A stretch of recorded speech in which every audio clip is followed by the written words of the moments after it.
네, 시작하겠습니다. 오늘은 산상순 쉬운 네 번째 시간입니다. 하나님 자신이 구하고 찾고 두드려 구원을 완성하신다. 마태복음 7장 7절에서부터 8절까지 말씀입니다.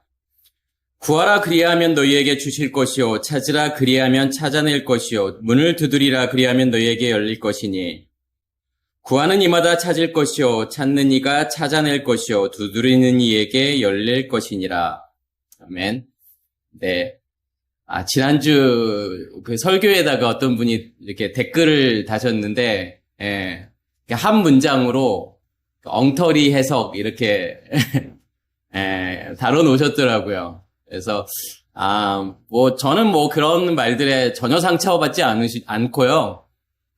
누군가에게는 어떻게 복음이라고 하는 것이 엉터리 해석이라던가, 어떻게 그렇게 해석할 수 있지? 라고 나는 생각이 들 수도 있겠지만 저는 그렇게 생각해요. 이 구원이라고 하는 것이 정말 우리의 생명하고 관련된 문제라고 한다면 좀 오픈마인드를 가지고 한번 들어보면 좋지 않을까.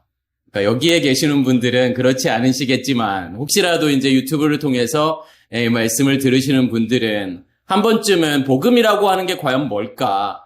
그 생명이라고 하는 정체가 뭘까? 내가 하나님을 믿는다라고 하는 것이 과연 무엇일까라고 하는 것에 대해서 한 번쯤은 고민을 해봤으면 좋겠어요. 제 말에 동의를 하지 않던 그거하고는 상관없고, 왜냐면 자기의 영생에 관한 문제라면 그냥 내가 믿어왔기 때문에 누군가 많은 사람들이 이렇게 이야기하고 있기 때문에 이게 진리다라가 아니라 정말 말씀 안에서 구원이라고 하는 것을, 이 복음이라고 하는 것을 무엇이라고 설명하고 있는지에 대해서는 저는 좀 생각을 해보고 고민했으면 좋겠다. 이제 이런 생각이 들고, 오늘 말씀도 마찬가지로 산상수훈에 있는 말씀들이야 워낙 유명한 말씀들이고, 오늘도 구하고 찾고 두드린다. 그러면은 이 말씀을 안 들어보신 분들은 아마 한 분도 안 계실 거예요.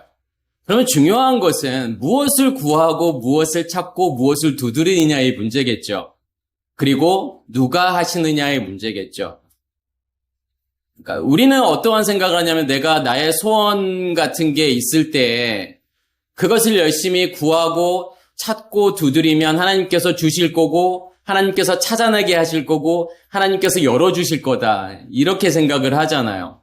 그러면 성경에서 왜 굳이 예수께서 구하고 찾고 두드리라고 하셨을까? 그럼 무엇을 구해야 되고 무엇을 찾아야 되고 과연 뭘 두드려야 되는 걸까? 누가 하신다라고 하는 걸까? 내가 하는 걸까? 내가 찾아야 되고 내가 구해야 되고 내가 찾아야 되고 내가 문을 두드려야 되는 걸까? 그러니까 구원이라고 하는 것은 100% 하나님의 은혜이고 하나님이 하신다고 하는데 그러면 구하고 찾고 두드리는 것도 내가 하는 것이 아니라 하나님께서 하신다라고 하는 거죠. 그러면 구체적으로 구하고 찾고 두드린다라고 하는 것이 무엇인지에 대한 것을 이제 그게 중요하겠죠. 제가 그것을 말씀을 드릴 거고 저는 성경에서 가장 큰 어떤 뼈대라고 한다면 뭐라고 생각을 하냐면 7날의 창조 그게 복음의 전부라고 생각을 하고 또한 십계명이라고 하는 거 결국은 그런데 7날의 창조와 십계명이라고 하는 것은 다른 것이 아니라 같은 이야기를 하고 있다라고 하는 거죠. 그러니까 십계명에서도 중요한 게 뭐냐면 살인과 간음과 도둑질의 문제예요. 그래서 어떻게 살인과 간음과 도둑질의 문제가 해결이 되느냐가 십계명 내용의 전부라고 할 수 있겠죠. 그래서 제가 이제 살인, 간음, 도둑질이라고 하는 것이 6계명, 7계명, 8계명인데 그것을 이해하기 위해서는 1계명, 2계명, 3계명을 이해해야 된다라고 말씀을 드렸고 살인이라고 하는 것은 결국은 어디에서의 문제냐면 애굽에서의 문제인 거고 그다음에 간음이라고 하는 것은 광야에서의 문제고 또 도둑질이라고 하는 것은 가나안 땅에서의 문제죠. 결국은 우리가 애굽에서 그리고 광야에서 가나안 땅에서 결국 뭘 해결해야 되는 거냐면 살인의 문제를 해결해야 되고 간음의 문제를 해결해야 되고 도둑질의 문제를 해결해야 된다라고 하는 것이 복음의 전부라고 하는 거죠.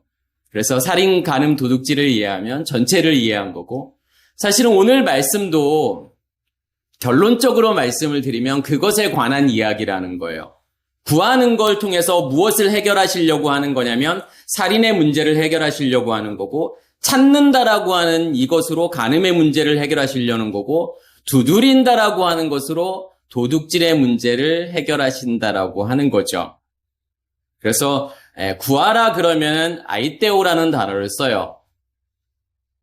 그리고 구하다, 묻다, 요청하다 이제 이런 뜻이 있고, 이제 히브리어로는 샤알이라는 단어를 쓰죠. 샤알도 마찬가지로 뭐 문의하다, 묻다, 뭐 청하다, 구걸하다 이제 이런 뜻이 있어요. 그리고 주실 것이다, 그러니까 주다라고 하는 것은 이제 디돔이라는 단어를 쓰죠. 그리고 히브리어는 나탄이라는 단어를 써요. 그래서 그러면 이게 샤알이라고 하는 단어를 제가 말씀을 드렸잖아요. 그러면 우리가 아는 성경의 인물 중에 이 샤알이라고 하는 단어에서 온 인물이 있어요. 누구냐면 사울이라고 하는 거죠. 제가 그 전에 한번 사울과 다윗과 솔로몬이라고 하는 것은 무엇을 설명하고 싶은 거냐면 애국과 광야와 가나안이라고 하는 것을 설명하는 거예요. 그래서 누구는 사울이고 누구는 다윗이고 누구는 솔로몬이고 이러한 이야기가 아니라 우리의 시작이라고 하는 것은 결국은 사울에서 시작해서 다윗이라고 하는 것을 거쳐서 결국은 솔로몬으로 가는 과정. 그래서 사울이라고 하는 것을 어떠한 관점으로 보셔야 되는 거냐면 살인이라고 하는 관점으로 보셔야 돼요. 그래야 그 인물을 이해할 수 있어요. 다윗이라고 하는 인물도 마찬가지로 간음이라고 하는 관점으로 보셔야 돼요. 그러니까 솔로몬도 마찬가지로 도둑질이라고 하는 관점으로 보셔야 되지, 처음에는 믿음이 좋았는데 왜 솔로몬이 타락해가지고 왜 그렇게 바뀌었지라고 하는 관점으로 보시면 절대로 복음이라고 하는 것을 이해할 수 없다라고 하는 거죠. 사울도 마찬가지예요. 왜 사울은 그렇게밖에는 될 수 없었지? 처음에는 하느님 말씀대로 순종하는 듯 했다가 왜 불순종하는 그러한 상태에 있을 수밖에 없지? 그게 출애굽한 이스라엘의 모습이라고 하는 거죠. 그래서 샤알이라고 하는 것은 묻다라고 하는 거예요. 그러니까 구하다라고 하는 거죠. 그러면 하나님께서 구하는 자에게 뭘 주시는 거죠? 아들을 주시잖아요. 그래서 요나단이라고 하는 아들을 주시잖아요. 그러니까 구하는 자에게 주신다? 요나단이라는 이름이 여호와 나탄이라는 뜻이에요. 여호와께서 주신다라는 뜻이에요. 그러면 사울이라고 하는 것은 구하는 거고 요나단이라고 하는 것은 주신다라는 거죠. 뭘 주시는 거냐면 아들을 주신다라고 하는 거예요. 그래야만이 무엇의 문제가 해결이 되는 거냐면 살인의 문제가 해결이 되는 거죠. 제가 살인의 문제를 여러 번을 말씀을 드렸어요. 그러니까 내가 살인하고 있다? 그러면 누구를 살인하고 있다라고 하는 거죠? 내가 하나님을 살인하고 있다라는 개념이에요. 그럼 하나님을 살인한다라고 하는 것은 그 하나님은 어떤 하나님으로 존재하고 있다라고 하는 거냐면 죽은 하나님이라는 거죠. 그러니까 하나님이 죽었다라고 하는 것은 나와 아무 상관없는 하나님이라는 거예요. 그러니까 내 안에 계시지 않는 하나님은 죽은 하나님인 거예요. 그러면 죽은 하나님으로 존재하고 있다라고 하는 것을 내가 하나님을 살인하고 있다라는 거죠. 결국은 그 살인의 문제가 그러면 해결이 되려면 어떻게 해야 살인의 문제가 해결이 되는 거죠? 내가 예수와 함께 십자가의 죽음을 죽고 그 생명이 내 안에 심겨져야 되는 거죠.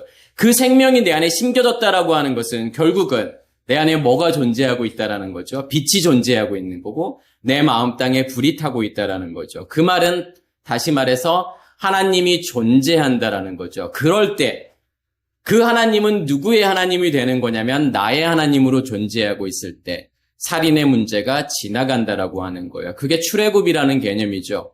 어린 양의 죽음을 통해서 그 어린 양의 생명이 내 안에 심겨졌을 때 그게 살인의 문제가 넘어오는 거예요. 지금 구하라고 하는 것은 결국은 뭘 구하라고 하는 거죠? 나의 필요를 구하라고 하는 게 아니잖아요. 내가 원하는 거 하나님께 구하면 하나님께서 다 주실 것이야. 그러한 의미가 아니잖아요. 우리가 구할 것은 단 하나밖에 없다라고 하는 거죠. 그게 뭐냐면 생명이라고 하는 거예요. 하나님 자신을 구하는 거죠. 그러면 하나님께서는 반드시 뭐 하실 거냐면 주실 거라는 거예요. 고린도전서 1장 22절에 보면 유대인은 표적을 구하고 헬라인은 지혜를 찾으나, 이게 22장이고 21장에는 하나님의 지혜에 있어서는 이 세상이 자기의 지혜로 하나님을 알지 못하므로 하나님께서 전도에 미련한 것으로 믿는 자들을 구원하시기를 기뻐하셨도다. 여기에서 하나님의 지혜가 나오고 세상의 지혜가 나오잖아요. 그러면 세상이라고 하는 것은 뭐라고 말씀을 드렸죠? 세상은 이 코스모스라고 하는 단어는 질서이고 체계라고 보시면 돼요. 그러니까 세상이라고 하는 것은 밖에 존재하고 있는 것이 아니라 우리 안에 존재하고 있다는 거죠. 그럼 내가 어떠한 세상으로 존재하고 있느냐? 다시 말해서 어떠한 질서와 체계가 내 안에 존재하고 있느냐? 그 질서와 체계에 의해서 나는 움직일 수밖에 없는 거고 살아갈 수밖에 없다라고 하는 거죠. 그것을 세상이라고 이야기하는 거고, 지혜라고 하는 것은 무엇이라고 생각하시면 되냐면, 제가 이 호크마라고 하는 단어를 뭐라고 말씀을 드렸죠? 그러니까 지혜라고 하는 것은 숙련된이라는 뜻이에요. 뭔가가 계속 반복해서 일어나서 어떠한 상태가 숙련된 상태, 그걸 지혜라고 이야기하는 거예요. 호크마라고 하죠. 다시 말해서 세상이라고 하는 선악의 지식, 그 체계가, 그 질서가 내 안에 존재하게 되면 그것의 작동에 의해서 만들어지는 모든 결과물, 그것의 확장, 그것을 지혜라고 이야기하는 거죠. 그것을 세상의 지혜라고 이야기하는 거고, 그 세상의 지혜로는 절대로 하나님을 알 수 없다라고 하는 거예요. 그럼 어떠한 지혜에 의해서 하나님을 알 수 있는 거냐면 하나님의 지혜에 의해서. 결국 하나님의 지혜라고 하는 것은 하나님에 의해서 만들어지는 체계 질서, 그것을 생명나무라고 이야기하는 거고, 그 체계 질서에 의해서 만들어지는 것으로만이 내가 하나님을 인식하고 하나님을 알 수 있고 하나님을 경험할 수 있다라고 하는 거예요. 그래서 하나님의 지혜에 있어서는 이 세상이 자기 지혜로 하나님을 알지 못하므로 하나님께서 전도에 미련한 것으로 믿는 자들을 구원하시기를 기뻐하셨도다. 그러니까 전도에 미련한 거, 그러니까 전도라고 하는 것은 전파하는 거죠. 그러니까 미련한 것이라고 하는 단어가, 그러니까 모리아라는 단어를 써요. 이게 미련한, 우둔한이라고 하는데 이 단어가 미스테리온이라는 단어에서 온 거예요. 그러니까 비밀이라는 거죠. 하나님께서 어떤 것으로 전파를 하시는 거냐면 비밀로요. 그 말은 무슨 말이냐면 하나님께서 우리에게 말씀을 주시는데, 성경을 주시는데 그게 결국은 뭐라고 하는 거냐면 비유라고 하는 거예요. 그러니까 비유라고 하는 것은 결국은 알아듣지 못하게 주셨다라는 뜻이에요. 그러니까 예수께서, 아까 제자들이 물어보죠. 왜 우리에게 비유를 말씀하십니까? 그때 예수께서 뭐라고 대답하시냐면 너희들 못 알아들으라고 내가 비유로 말하는 거야. 그러니까 누군가에게는 하나님이 비밀이죠. 말씀이 비밀이라는 거예요. 아무나 알아들을 수 있는 게 아니라는 거죠. 누구만이 알아들을 수 있는 거냐면 하나님께서 알아듣게 하시는 자만이, 하나님께서 택하신 자만이 알아들을 수 있다라고 하는 거예요. 그것을 지금 전도에 미련한 것이라고 이야기하는 거고, 믿는 자들을 구원하시기를 기뻐하셨도다. 그러면서 유대인은 표적을 구하고 헬라인은 지혜를 구하나. 그럼 여기서의 유대인과 헬라인이 의미하는 것은 어떠한 혈통을 이야기하는 게 아니에요. 어떤 지역을 이야기하는 게 아니라는 거죠. 지금 이스라엘에 살고 있는 사람들을 유대인이라고 이야기하고 그 당시에 그리스 사람들을 헬라인이라고 이야기하는 게 아니라는 거예요.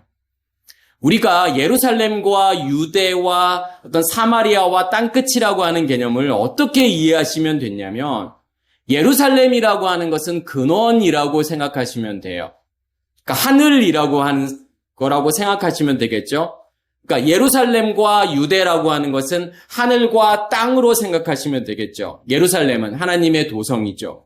하나님의 말씀이 있는 거고 하나님의 말씀에 의해서 만들어지는 것을, 그 땅을 유다라고 이야기하는 거예요. 반드시 땅은요, 하늘에 의해서 만들어져요. 하늘의 영향을 받게 되죠. 그래서 비가 안 오면은 사막으로 바뀌잖아요. 하늘이 땅을 만드는 거예요. 사막으로도 만들 수 있고 옥토로도 만들 수 있어요. 땅의 상태는 누가 결정하는 거냐면 하늘이 결정하는 거예요. 다시 말해서 내 안에 어떠한 영이 가지고 있느냐의 문제겠죠. 영은 반드시 무엇을 만드냐면 혼을 만들어요. 그럼 영이라고 하는 것은요? 그러니까 혼이라고 하는 것은 체계 질서예요. 어떠한 시스템을 만드는 건데 우리 안에 그 시스템을 만드는 근원이 뭐냐? 그것을 영이라고 이야기하는 거예요. 그래서 영은 두 가지밖에 없다고 제가 말씀을 드렸죠. 악한 영, 그리고 성령. 악한 영을 뭐라고 이야기하죠? 계시록에서는요. 그것을 용이라고 이야기하고 그것을 옛뱀, 사탄, 마귀라고 이야기를 하잖아요. 그러면 그 용에 의해서 만들어지는 체계 질서를 선악의 지식의 나무라고 이야기하는 거고 그것을 혼이라고 이야기하는 거예요. 그래서 영과 혼은 따로 존재하는 것이 아니라 어떠한 영에 의해서 만들어지는 혼이냐의 문제죠. 그것을 영혼이라고 이야기하는 거고 그 영혼에 의해서 만들어지는 결과물을 뭐라고 이야기하는 거냐면 그것을 몸이라고 이야기하고 그것을 육체라고 이야기하는 거예요. 그래서 선악의 지식의 체계가 존재하고 있으면 그것이 우리의 뭘 만들죠? 사르크스를 만든다라는 거예요. 육체를 만든다라는 거예요. 그래서 우리가 성경을 읽으실 때 영혼, 육 그런 개념이 나오면 특히 육이라고 하는 것은 우리의 생물학적인 육체를 말하지 않아요. 반드시요. 그러면 우리는 어떠한 육체를 생각하셔야 되는 거냐면 어떠한 영과 혼에 의해서 만들어지는 육체인지를 생각해 보셔야 되는 거예요. 이제 그것을 영혼, 육이라고 하는 이제 개념인 거죠. 하나님의 영에 의해서 만들어지는 체계 질서, 그것을 생명나무라고 이야기하는 거고 그것에 의해서 만들어지는 몸을 영의 몸이라고 이야기하는 거예요. 그러한 개념으로 성경을 좀 보시면 좋을 것 같고 예루살렘과 유대와 사마리아와 땅끝이라는 개념도 그렇게 보시면 돼요. 예루살렘, 영이라고 하는 개념. 그리고 유대 그러면 땅을 이야기하는 거예요.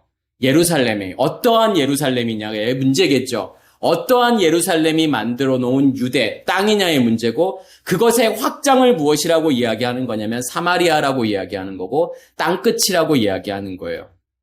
그렇게 본다면 사도행전 1장 8절의 말씀은 오직 성령이 너희에게 임하시면 예루살렘과 온 유대와 사마리아와 땅끝이라고 하는 것은 결국은 우리의 영을 만들고 그것이 우리의 혼을 만들고 우리의 몸을 만든다라고 하는 개념이에요. 그러면 우리의 전체가 무엇으로 바뀌게 된다라고 하는 거죠? 하나님의 것으로 바뀌게 된다라는 거예요. 무엇이 임하게 되면요? 성령이 임하게 되면요? 거룩한 영이 임하게 되면 우리 전체를 하나님의 것으로 바꾸시겠다라는 거죠. 여기에서의 유대라고 하는 것은 그러한 개념으로 보셔야 돼요. 헬라도 마찬가지예요. 그러니까 헬라라고 하는 이 단어는 야반이라는 단어를 써요.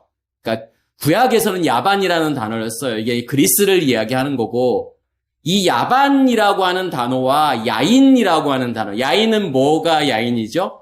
포도주. 그러니까 야반이라고 하는 단어와 야인이라고 하는 단어의 어원이 같아요. 거품이 일어나다. 그러니까 거품이 일어난다라고 하는 것은 뭘 이야기하는 거죠? 발효가 된다라는 거죠. 그러니까 발효가 된다라는 것은 확장을 이야기하는 거예요. 어떤 것의 확장을 지금 헬라라고 이야기하는 거고 포도주라고 이야기하는 거죠. 어떠한 게 확장이 된 거죠? 내 안에 선악의 지식의 체계가 존재하고 있고 그 선악의 지식의 체계가 내 안에서 확장되어지면 그것을 헬라라고 이야기하고 그것을 이방이라고 이야기하는 거예요. 하나님의 의식의 체계가 내 안에 존재하고 그것이 확장되어 가는 것을 그러면 또 뭐라고 말할 수 있는 거죠? 야인, 포도주라고 이야기하는 거예요. 그래서 물이 변하여 포도주가 된다라고 하는 것은 결국은 하나님의 영이 내 안에서 확장되어져 가는 것을 물이 변하여 포도주가 된다 이렇게 표현하는 거죠. 그래서 여기에서 당연히 유대인은 표적을 구하고 표적이라고 하는 것은 이제 세메이온이잖아요. 세메이온은 어떤 뜻이냐면 표시, 표적, 증거, 기적, 이적 이런 뜻이 있죠.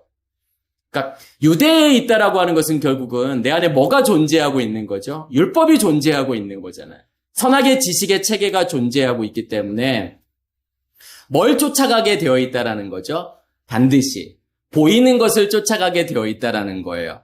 그러니까 말씀도 내가 무엇으로 보게 되는 거죠? 그냥 표면적인 것으로 이해할 수밖에 없다라는 거예요. 그냥 보여지는 그 문자적인 의미로 이해할 수밖에 없다라는 거죠. 그러면 그 말씀은 뭐가 될 수밖에 없는 거죠? 세메온이 될 수밖에 없다라는 거예요. 하나님도요. 그 보여지는 것으로 내가 하나님을 이해하고 하나님을 섬기게 되면 그 하나님은 무엇으로 존재하는 거냐면 표적으로 존재할 수밖에 없다라는 거죠. 그러니까 내 안에 선악의 지식의 체계가 있으면, 율법이 존재하게 되면 반드시 뭘 만들게 되어 있죠? 우상을 만들게 되어 있잖아요. 그러니까 계시록 13장에도 그러한 내용이죠. 용이 뭘 만드냐면 바다 짐승과 땅의 짐승을 만들잖아요. 그러니까 땅의 짐승과 바다 짐승은 결국은 뭘 이야기하고 싶은 거냐면 선악의 지식의 체계를 말하고 싶은 거예요. 그러면 그 선악의 지식의 체계가 존재하면 반드시 뭘 만들게 되어 있냐면 우상을 만들게 되어 있다라는 거예요. 우리도요. 그 선악의 지식의 체계가 존재하고 있다면, 그 유대인의 상태에 있다면 반드시 우상을 만들 수밖에 없고, 우상을 만든다라고 하는 것은 결국은 보여지는 것을 쫓아가게 만들 수밖에 없다라는 거예요. 보여지는 것이 진짜라고 생각을 하는 거잖아요. 존재하지 않는 것을 존재한다라고 생각해요. 하나님도요. 존재하지 않는 하나님을 내가 만들어 놓고 그 하나님을 섬길 수도 있다라는 거예요. 그러면 그 하나님은 무엇으로 존재하게 되는 거냐면 우상으로 존재하게 되죠. 그러면 반드시 이적과 기적을 추구하게 된다라고 하는 거예요.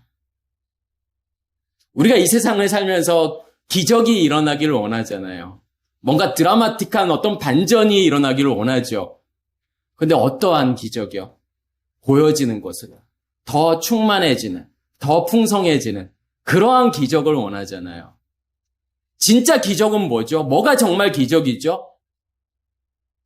내가 추구하는 거, 원하는 것이 얻어지는 것이 기적이 아니라 하나님의 생명이 내 안에 존재하고 있는 게 기적이에요.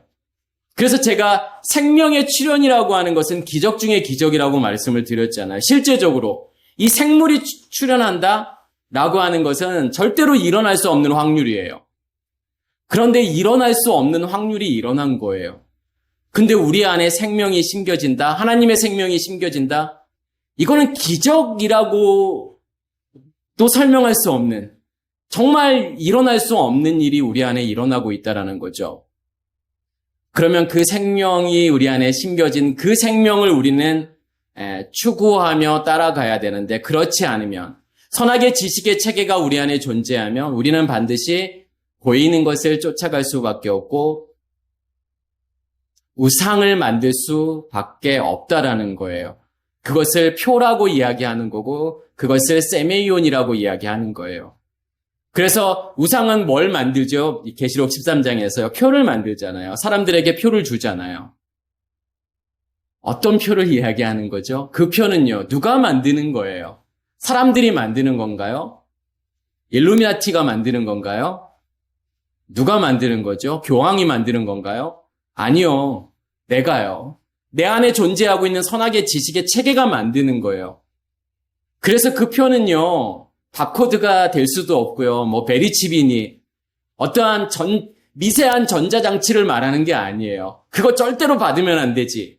그거 안 받으면 되나요? 그거 안 받으면 구원인가요? 그런 문제가 아니라는 거죠. 내 안에 선악의 지식의 체계가 존재하면 반드시 그 표를 받게 되어 있는 거고 그 표에 의해서 살 수밖에 없다라는 거예요. 그 표는 뭔데요? 기적이잖아요. 이적이잖아요. 표적이잖아요. 반드시 그 표적을 따라갈 수밖에 없다라고 하는 거예요. 그게 유대인이고 그게 헬라인인 거죠. 지혜라고 하는 것도 제가 앞에서 말씀을 드렸잖아요. 뭐가 지혜인데요? 선악의 지식의 체계가 만들어 놓은 결과물이라고 하는 거. 이걸 성경은 지혜라고 이야기하는 거잖아요. 사람들은 뭘 구한다라는 거죠, 결국은요. 그러니까 유대인과 헬라인은 누구를 이야기하는 거냐면 우리 자신을 이야기하는 거잖아요. 우리 자신은 끊임없이 표적을 구한다라는 거예요. 지혜를 구하는 거지만 하나님께서 말씀하시는 거 그것이 아니라 하나님 자신을 구하라는 거예요. 그래서 23절에 보면 우리는 십자가에 못 박히신 그리스도를 전하니 유대인에게는 거리끼는 것이요 이방인에게는 미련한 것이로되 우리는 십자가에 못 박히신 그리스도를 전한다라고 하는 것은 우리가 구해야 되는 거는 결국은 뭐라는 거죠? 십자가에 못 박히신 그리스도를 구하라는 거잖아요. 표적도 아니고 지혜도 아니고. 그러면 십자가에 못 박히신 그리스도라고 하는 것은 결국은 우리가 구해야 될 것은 십자가의 죽음이라고 하는 것을 구해야 되는 거죠. 그리고 그 생명이 내 안에 심겨지는 거. 그것만을 구해야 된다라고 하는 거예요. 그래서 야고보서 4장 3절도 똑같은 이야기죠. 구하여도 받지 못하면 정욕으로 쓰려고 잘못 구하기 때문이다. 그러니까 정욕이라고 지금 번역된 단어가 이게 헤도네라는 단어를 쓰는데 헤도네라고 하는 단어는 기쁨, 쾌락, 즐거움이에요. 그리고 히브리어로는 아바라는 단어를 쓰는데 바라고 원하고 열망하다라고 하는 거죠. 아까 제가 여기서 정욕이라는 단어가 기쁨, 쾌락, 즐거움이에요. 그러니까 사람들은 어떤 걸 원하는 거죠? 많은 도파민이 분비되는 되는 것을 원하잖아요. 그런데 도파민이 많이 분비되면 분비될수록 뒤따라오는 건 뭐죠? 네. 공허함과 절망과 우울감이에요. 그러니까 도파민이 많이 분비될수록 그 우울감은 더 커지고 그 공허함은 더 커진다라는 거 하는 거죠. 그래서 우리가 뭔가를 이루잖아요. 서울대학을 가기 위해서 열심히 공부해서 서울대학에 가잖아요. 그러면 며칠 아니 몇 주는 도파민이 엄청 분비가 되어가지고 되게 즐겁고 기쁜데 그러한 도파민은 금방 가라앉는다라는 거예요. 그럼 목표가 크면 클수록 그 공허함은 더 크게 나에게 다가온다라는 거예요. 그래서 서울대 간 사람들은 반드시 하버드를 준비하셔야 돼요. 박사학위를 준비하셔야 돼요. 끊임없이 죽을 때까지 그 도파민을 계속 맛보기를 원하는 거예요. 그러니까 마약을 하는 이유도 그렇잖아요. 순간에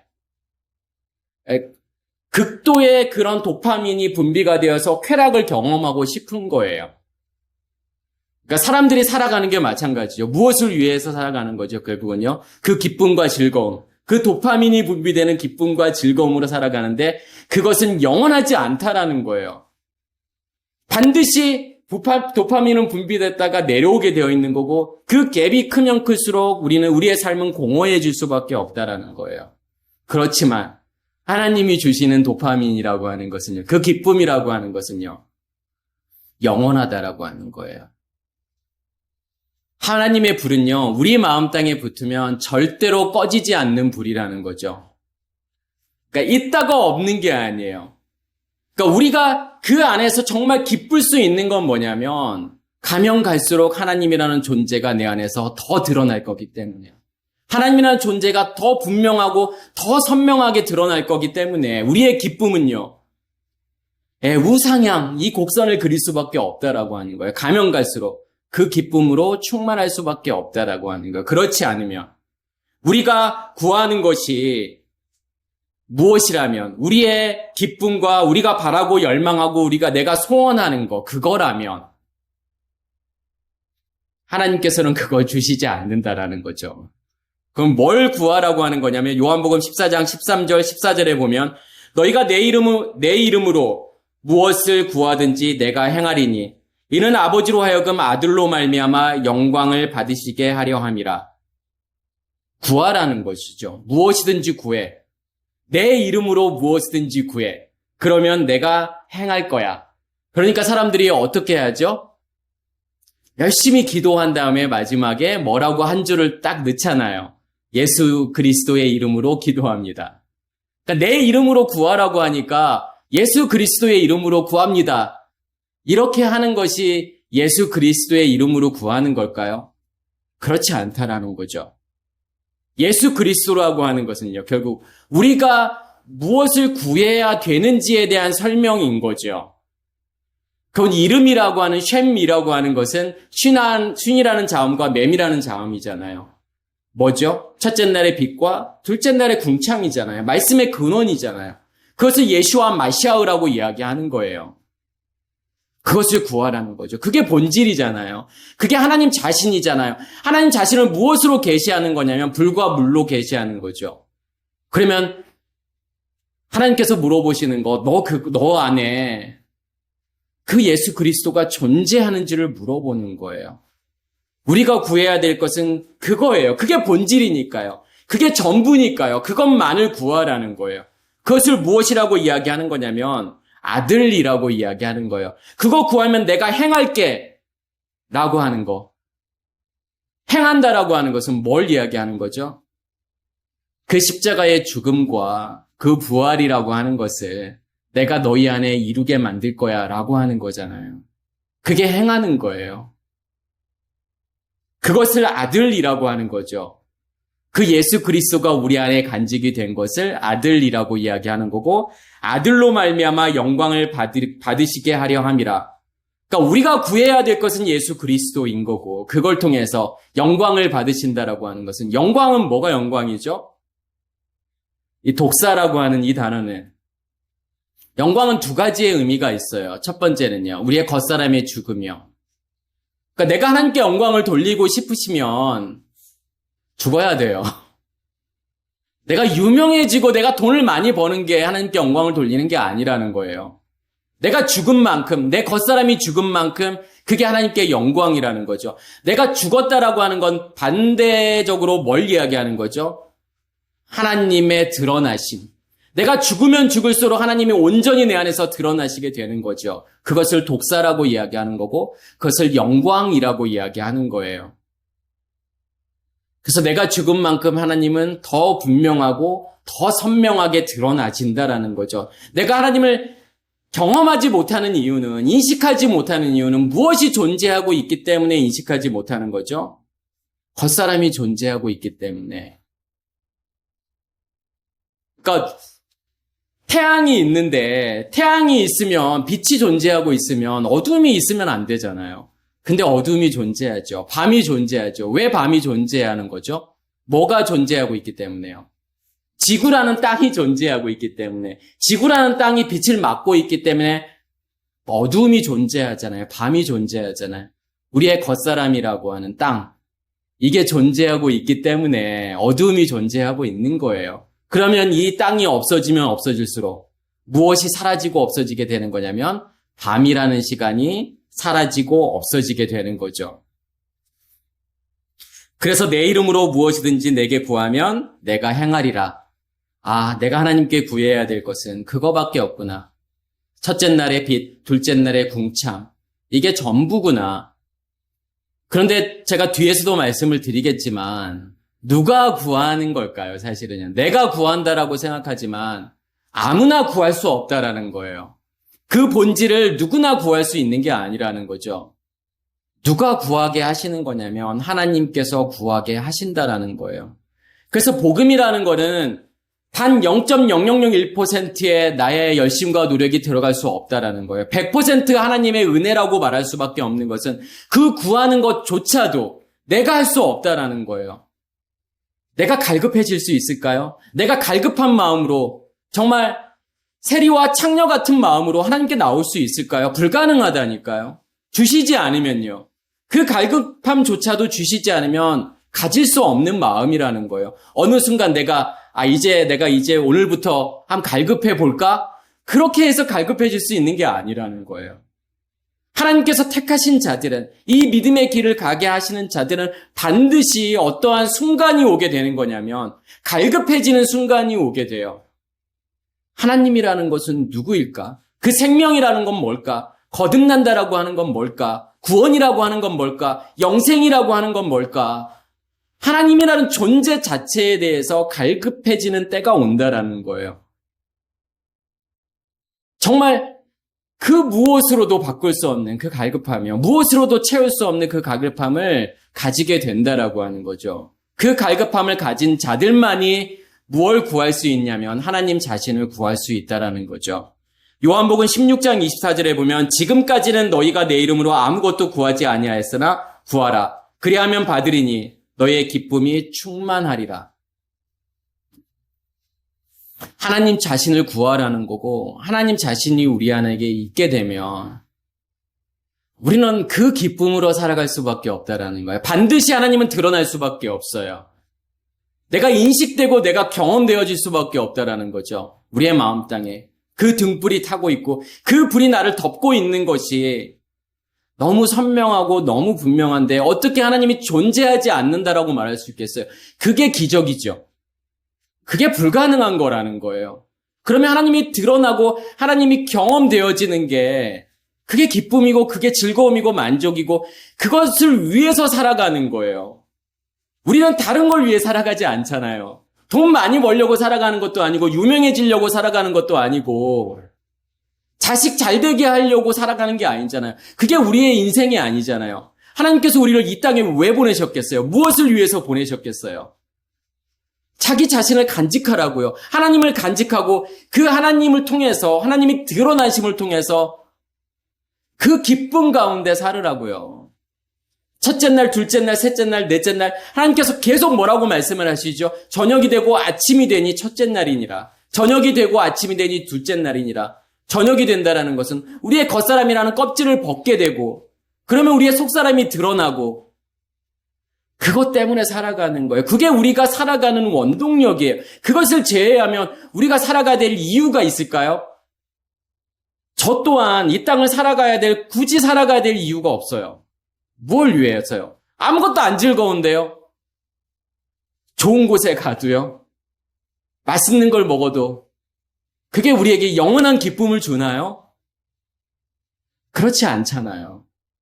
저는 정말 여기에 모이신 모든 분들, 그리고 이 말씀을 들으시는 모든 분들이 이 기쁨 안에, 이 만족 안에 거하기를 간절히 소원합니다.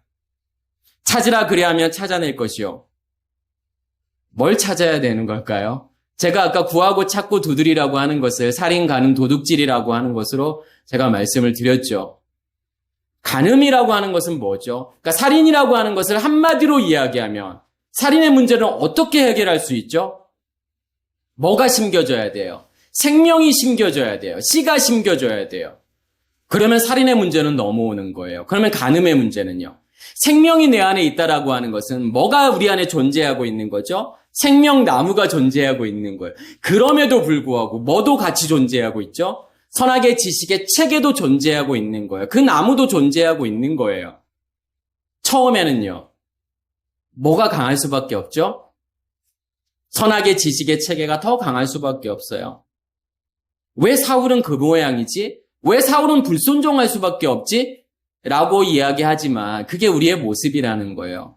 생명이 우리 안에 심겨졌다고 해서 모든 게 다 끝날 것 같지만 그렇지 않아요. 여전히 나는 무엇에 의해서 살아가게 되는 거냐면 선악의 지식의 체계가 더 강하기 때문에. 그러니까 두 남편의 문제예요. 간음이라고 하는 것은요. 어떠한 남편이 더 크냐? 처음에는 선악의 지식의 체계라고 하는 이 남편이 더 강할 수밖에 없지만 하나님의 일하심을 통해서 무엇이 만들어지는 거죠? 우리 안에서요. 씨는 반드시 싹이 나게 되어 있고 그 싹은 무엇이 될 수밖에 없죠? 씨 맺는 채소가 될 수밖에 없고 씨 맺는 채소는 씨 가진 열매 맺는 나무가 될 수밖에 없다라는 거예요. 그러면요. 그러한 과정 가운데에서 무엇이 드러나게 되어 있냐면 하나님이라는 존재가 드러날 수밖에 없다라는 거예요. 생명나무가 선악의 지식의 나무보다 더 큰 타이밍이 온다라는 거죠. 시점이 온다라는 거예요. 그것을 간음의 문제가 지나왔다라고 하는 거죠. 이 제때오라고 하는 이 단어는 발견하다라는 거예요. 뭘 발견하게 되는 거죠? 생명나무요. 가면 갈수록 그 생명나무라는 존재가 더 확실해지고 더 분명해진다라고요. 그것을 지금 제때오라고 이야기하는 거예요. 그러면 찾아낼 것이요. 휴리스코라는 단어를 쓰잖아요. 휴리스코라고 하는 것은 찾다, 발견하다, 만나다, 얻다라고 하는 거죠. 누구를 찾고 누구를 발견하게 되는 거죠. 하나님이라는 존재를 더 분명하고 더 선명하게 발견하게 된다라는 거죠. 그래서 뭘 찾아야 되겠어요, 우리가요? 그 생명이 심겨졌으면 그 생명이 자라남을 통해서 그 생명이 드러나는 거, 그것을 찾으라고 이야기하는 거죠. 그러니까 마태복음 13장에 보면 세 가지 비유가 나와요. 천국 비유가 나오죠. 밭에 감춰져 있는 보화, 그 다음에 그걸 천국이라고 이야기하죠. 또 하나는 장사꾼을 천국이라고 이야기해요. 두 번째 비유에서는 좋은 진주를 찾는 장사꾼. 세 번째 비유에서는요, 그물.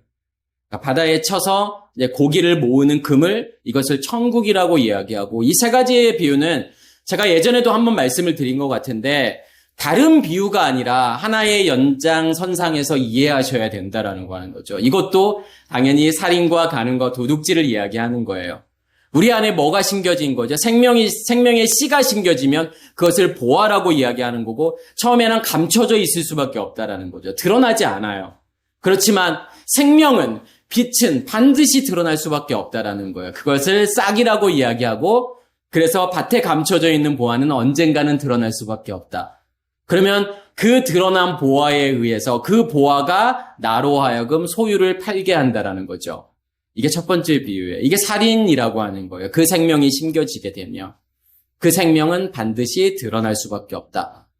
그리고 두 번째 비유는 장사꾼의 비유죠. 그러니까 장사라고 하는 것은 들어오고 나가는 것을 의미하는 거죠. 뭐가 들어오는 거죠? 말씀이 들어오는 거고. 그러면 뭐가 없어지고 사라지게 되는 거냐면 우리의 겉사람이 없어지고 사라지는 거예요. 그러한 모든 과정을 장사라고 이야기하는 거고, 장사꾼이라고 이야기하는 거고, 그러한 과정을 통해서 뭐가 만들어지는 거죠? 값진 진주가 만들어진다라고 하는 거죠. 그래서 천국이 너희 안에 시작이 되면 반드시 너희를 장사꾼으로 만들 거야. 그래서 뭘 만들어 가실 거라고 하는 거냐면 값진 진주를 만들 거라는 거죠. 그러면 값진 진주는 뭘 이야기하고 싶은 거죠? 씨 가진 열매를 말하고 싶은 거예요. 그 씨 가진 열매가 반드시 만들어진다라고 하는 거죠. 그럼 우리가 찾아야 될 건 뭘 찾아야 되는 거죠? 그 씨 가진 열매. 정말 그 씨 가진 열매가 내가 존재하고 있음이 분명해야 된다라고 하는 거예요. 그러니까 씨 가진 열매는 제가 뭐라고 말씀을 드렸냐면, 씨라고 하는 것은 빛이잖아요. 불이잖아요. 그것을 무엇이 덮고 있는 거죠? 그러니까 씨를 과육이 덮고 있잖아요. 과육은 무엇으로 만들어졌냐면 수분으로 만들어졌죠. 그러니까 불을 무엇이 덮고 있는 구조인 거냐면 물이 덮고 있는 구조예요. 말씀이 덮고 있는 구조. 그것이 내 안에 존재하고 있을 때 내가 씨 가진 열매가 존재한다, 이렇게 말할 수 있는 거예요. 우리의 배에서는 생수가 나오게 되고, 우리의 마음 땅에서는 뭐가 타오르게 되냐면 7 등불이 타오르게 되잖아요. 그래서 그 말씀이 기름 부음으로 임해서 우리의 등불이 꺼지지 않고 계속 타오르고 있을 때 그것을 씨 가진 열매가 내 안에 존재한다라고 이야기하는 거죠. 그것을 값진 진주라고 이야기하는 거예요. 우리가 찾아야 될 것은, 우리가 발견해야 될 것은 뭐냐면 그 값진 진주를 발견해야 된다라고 하는 거죠. 내가 정말 셋째 날을 살고 있다면 반드시 그 값진 진주는 발견될 수밖에 없다라는 거죠. 세 번째 비유는 그물이잖아요. 분리예요. 그래서 그물에 의해서 좋은 것은 그릇에 담고 못된 것은 버려지잖아요. 결국은 우리의 겉사람이라고 하는 것은 버려져야 된다. 우리의 겉사람은 죽어야 된다. 이게 도둑질의 문제잖아요. 하나님께서 우리에게 계속 드러나게 만드신다라는 거예요. 겉사람을 모은다라고 하는 것은 뭐냐면 계속해서 겉사람이, 그러니까 바다에 있을 때는 우리의 겉사람이 드러나지지 않잖아요. 그렇지만 그물에 의해서 그 겉사람을 하나님께서 드러나게 만드실 거라는 거죠. 그 그물이 우리의 안에 존재하고 있는 그 겉사람의 모든 성분들을 다 육지로 끌어올릴 거라는 거예요. 그래서 하나하나 전부 다 드러나게 만들 거라는 거고, 드러나게 만드신다라는 것은 뭐냐면 죽이실 거라는 거예요. 그래서 먼저는 우리 안에 감춰져 있는 우리의 율법이라고 하는, 우리의 선악의 지식의 체계라고 하는 것이 전부 다 드러나야 돼요. 그게 쉽게 죽지 않는다니까요. 그러니까 죽었다고 착각할 뿐이에요. 죽은 것 같은데 또 나오고 또 나오고, 이게 내 모습이구나. 이게 내가 가지고 있는 선악의 지식의 체계라고 하는 거구나. 하나님께서 원하시는 건 뭐냐면 그것을 발견하기를 원하세요. 그게 하나님의 방법이에요. 우리의 죄요, 선악의 지식의 체계, 하나님께서 그냥 없앨 수도 있겠죠. 그렇지만 하나님이 원하시지 않으세요. 끊임없이요. 이 믿음의 길을 가는 동안 끊임없이 나를 보기를 원하세요. 왜냐하면 그건 하나님과 관계없는 거니까요. 하나님의 것에 의해서 만들어진 게 아니기 때문에, 하나님 없이 산다라고 하는 거, 하나님과 분리되어 산다라고 하는 그 결과물이라고 하는 것이 이런 거였구나 라고 하는 것을 뼈저리게 우리에게 경험하게 만드신다라는 거예요. 그게 이제 그물이라고 하는 비유죠. 그래서 우리가 좀 말씀을 보실 때 그러한 관점으로 보실 수 있으면 좋겠어요. 그러니까 4가지 밭의 비유도 마찬가지예요. 결국은 뭐 이야기하고 싶은 거냐면 살인, 간음, 도둑질, 이거 이야기하고 싶은 거예요. 길가? 살인. 돌밭, 간음의 문제, 가시덤불, 도둑질의 문제. 요한계시록도 마찬가지예요. 7인, 7 나팔, 7 대적, 살인, 간음, 도둑질이에요. 살인, 간음, 도둑질이 무엇인지를 이해하시면 요한계시록의 큰 흐름을 이해하시는 거예요. 아, 결국은 요한계시록이라고 하는 것은 그 살인과 간음과 도둑질을 해결하셔서 하나님께서 우리 안에 예루살렘 성, 그 새하늘과 새 땅을 만드시려고 하는 거구나. 그게 심판이라니까요. 우리 안에 살인과 간음과 도둑질의 문제를 해결하시는 것을 성경은 심판이라고 이야기하는 거예요. 무엇을 심판하시는 거냐면 우리의 겉사람을 심판하시겠다라는 거죠. 두드리라. 그러면 열릴 것이다. 근데 이것도 어떠한 관점으로 좀 우리가 이해를 하시면 좋냐면 이 꾸루오라는 단어는 두드리다, 때리다라는 단어예요. 그러니까 단순하게 이제 문을 두드린다, 이제 이러한 어떠한 개념이라기보다는 뭘 때리시는 거죠, 하나님께서요? 그러니까 씨 가진 열매가 우리 안에 만들어졌다라는 것은 속사람이 우리 안에 만들어졌다라는 거고, 그러면 하나님께서 무엇으로 무엇을 때리시는 거죠? 우리의 속사람으로 우리의 겉사람을 하나님께서 때리시겠다라는 거예요. 그러니까 문이라고 하는 것은 제가 아침에 김중우 형제님이 이제 문에 대해서 막 썼길래 내가 오늘 설교하는 내용하고 좀 비슷하네 이제 그런 생각을 했거든요. 그러니까 문이라고 하는 것은 두 가지의 기능이 있어요. 들어가고 나오게 만들 수 있는 기능도 있지만 또 하나는요. 들어가고 나오는 것을 막는 기능도예요. 그게 문이라고 하는 거예요. 그러면 뭐가 하나님과 연결되어 있는 통로를 뭐가 막고 있는 걸까요? 그러면요. 우리의 겉사람이요. 그러면 하나님께서 뭘 때리시는 거죠? 문을 두드리신다는 것은요. 우리의 겉사람을 하나님께서 때리시겠다라는 거예요. 치시겠다라는 거예요. 그래서 뭘 여시겠다라는 거죠? 문을 여시겠다라는 거예요. 문을 여신다라고 하는 것은 우리의 겉사람을 죽이시겠다라고 하는 거죠. 그게 지금 문을 두드린다라고 하는 개념이에요.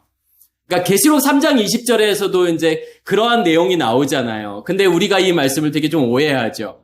마치 하나님께서 문 밖에서 이렇게 노크하시고 그러면 내가 하나님은 문을 이렇게 쫙 열어주면 하나님께서 내 안에 쏙 들어와서 오셔서 나와 이렇게 허그하는 그러한 장면을 우리가 생각할 수 있는데 그러한 차원을 지금 말하는 게 아니라는 거죠.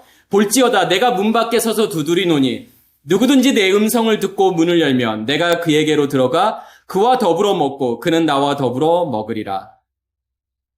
하나님께서 우리의 겉사람을 계속 치실 거라는 거예요. 지금 이게 계시록 3장 20절 말씀은 몇 번째 교회에 관한 거죠? 7번째 교회, 라오디게아 교회.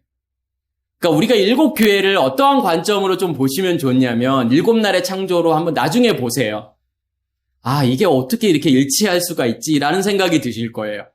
그러면 라오디게아 교회라고 하는 것은 7번째 교회잖아요. 뭘 말하고 싶은 거죠? 사실 안식을 이야기하고 싶은 거예요. 이게 그 라오디게아라는 뜻은 뭐냐면 justice of the people이에요. 그러니까 justice of the people이라고 하는 것은 사람들의 justice, 정의를 이야기하는 거잖아요. 그러니까 그러한 우리가 생각하는 그런 정의가 아니에요. 하나님의 의의잖아요. 어떠한 사람들이요? 어떠한 사람들의 정의죠?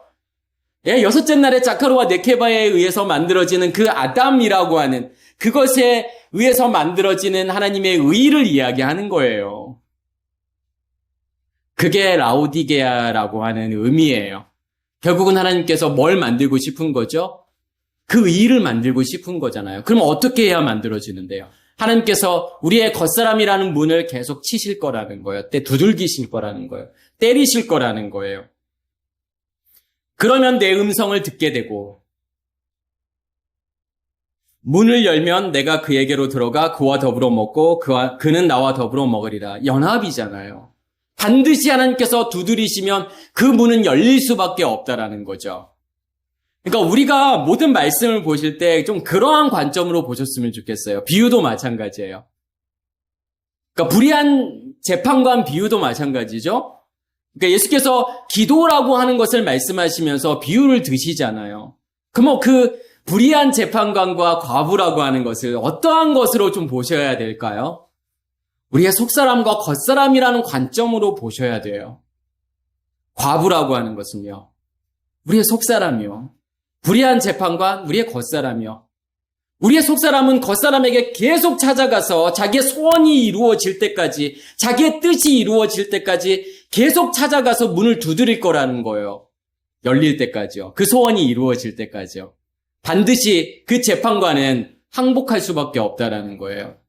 그렇게 되면 그 소원은 어떠한 소원이요? 겉사람의 죽음이라는 걸 통해서 과부로 존재하는 자가 그리스도라는 남편과 온전히 연합하는 그 상태. 한번 정말 나중에 비유가 한 30 몇 개 정도 나오는데, 그러니까 마태, 마가, 누가복음에 한번 비유를 그러한 관점으로 한번 보세요. 한 번도 그런 관점으로 안 보셨다면 속사람과 겉사람이라고 하는 관점으로 한번 보세요. 생명나무와 선악의 지식의 나무라고 하는 관점으로 보시면 다 이해가 되실 거예요. 아, 정말 전부 다 지금 그거 이야기하고 있는 거구나. 팔복에서 마지막 복이 뭐였죠? 의를 위하여 핍박을 받는 자들은 복이 있나니 천국이 그들의 것이며. 뭐가 핍박이에요? 핍박을 받는다라는 게 뭐예요? 내가 예수 믿기 때문에 누군가 나를 박해하는 건가요? 우리 부모님이요? 아니면 내가 속해 있는 단체가요? 요즘 그러지도 않잖아요. 나 교회 가겠다고 하는데 막 학대하는 부모님 별로 없잖아요. 그런 분도 계시겠지만.